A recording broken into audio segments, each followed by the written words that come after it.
In today's video, I'm going to teach you how to stop others from editing a Microsoft Whiteboard in Teams. This is a handy skill if you've created a whiteboard that you only want others to view, but not modify. Let's dive right in. First up, you'll need to open your web browser and search for Microsoft Teams.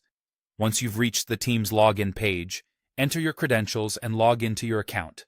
This will take you to the Teams dashboard, where all your communication and collaboration tools are at your fingertips. Once you're logged in, direct your attention to the left sidebar of the Teams interface. You'll see three dots, often referred to as the More options.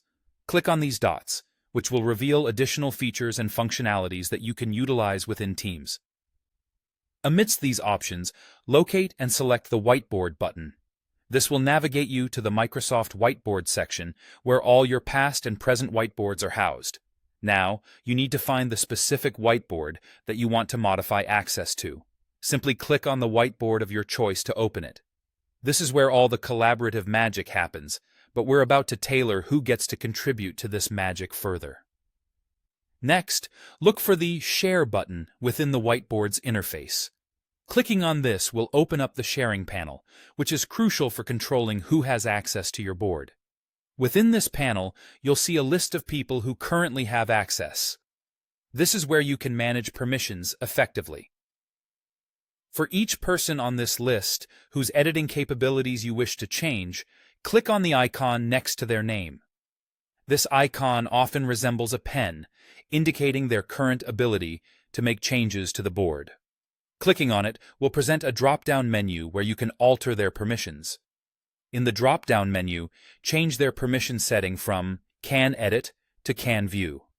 This adjustment will restrict their access to view only, ensuring they can still see all the content and context without being able to alter it. As an additional option, you can copy a shareable link from this same menu.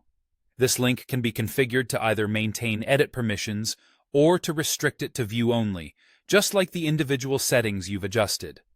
It's a quick way to manage access for a broader audience if you're distributing the board to multiple people at once. That's all it takes to protect your work on Microsoft Whiteboard in Teams. By following these steps, you can ensure your content remains intact and is shared according to your preferences. Thank you for tuning in, and I hope you find this tutorial helpful. Happy whiteboarding!